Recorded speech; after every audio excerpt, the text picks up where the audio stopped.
E é hora do Senar Mato Grosso Responde.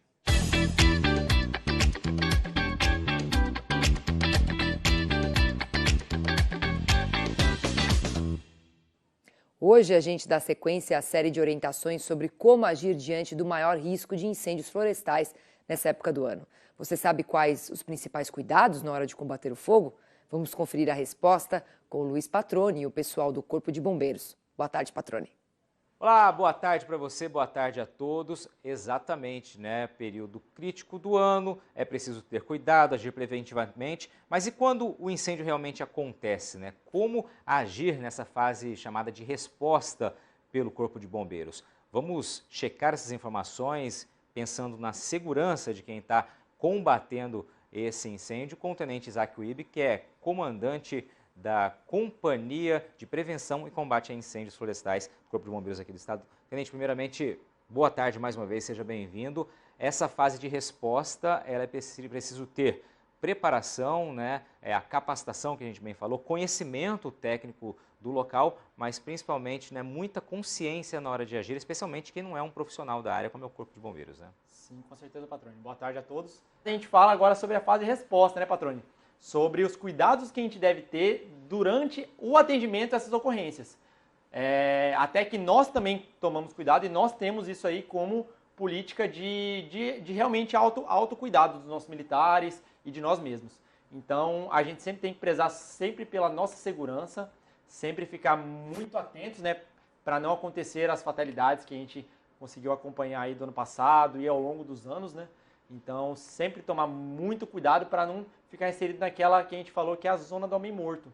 Principalmente, se fosse para a gente passar um ensinamento aqui hoje, era principalmente para ocorrer a atenção e a percepção do cenário da ocorrência, sempre lembrando, sempre se atentando para onde o incêndio pode evoluir e para eu não ficar encurralado. Porque o que essa zona do homem morto é? Ela é você ficar encurralado pelo fogo dos quatro lados. Isso pode apresentar até óbito, né? Maravilha. O que é preciso observar a campo na hora que você está em combate? Quais são os cuidados básicos? Então, eu sempre tenho que confiar ali no meus... Sempre tenho que ter estabelecido os preventivos que eu confeccionei anteriormente, né? Por isso que a gente veio falando ao longo das semanas que se passaram ali antes do período proibitivo sobre prevenção e preparação.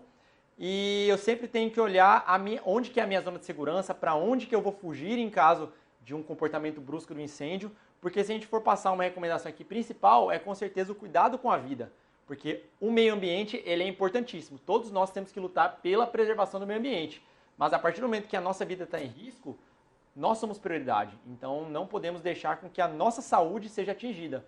Então, o recado que a gente traz aqui hoje é sempre prestar atenção no comportamento do fogo, lembrar que eu tenho que ter sempre alguém observando a ocorrência para ver o andamento dela, se vai atingir uma casa, se vai atingir alguma comunidade, que já aconteceu várias vezes, e lembrar sempre da nossa segurança. Outra coisa que é importantíssima a gente falar é sobre a questão de comunicação e sobre as atitudes coordenadas, porque o que a gente percebe demais nas ocorrências, o morador do campo, às vezes, ele, por medo ou por histórico, né, ele se vê ali ameaçado por um incêndio que muitas vezes está longe, mas acontece algumas vezes do morador ele se sentir ameaçado e ele falar, não, eu tenho a minha divisa de cerca aqui, então eu vou colocar o fogo daqui para frente. E aí vários vizinhos fazem isso ao mesmo tempo e a gente cria diversos incêndios florestais diferentes que depois podem se juntar.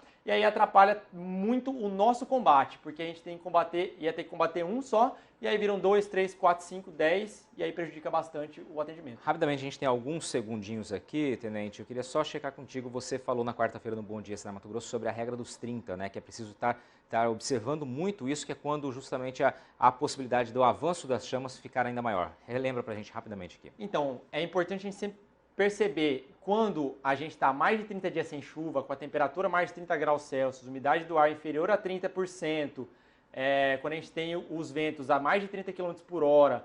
Então, quando os fatores eles estão associados dessa forma, a gente tem um índice de muita periculosidade do incêndio. Isso provavelmente vai acontecer dentro do período proibitivo e nos horários ali próximos ao meio-dia. Então, a gente toma muito cuidado na atuação nesse período. E o avanço das chamas, por exemplo, você já viu avançar quanto em condições assim? A coisa de quilômetros, assim, em pouquíssimos minutos ele avança dependendo do tipo da vegetação. Então, é muito importante a gente se atentar para o que há à nossa volta e sempre estar atento e alerta para que a gente e nem outras vidas sejam comprometidas com uma ocorrência dessa. Maravilha, Tenente Isaac Ubi, obrigado pelas informações. Ele relembrou aqui, né? Período proibitivo já está valendo aqui em Mato Grosso, vai até dia 30 de outubro. A gente volta contigo aí, um excelente fim de semana, até segunda-feira.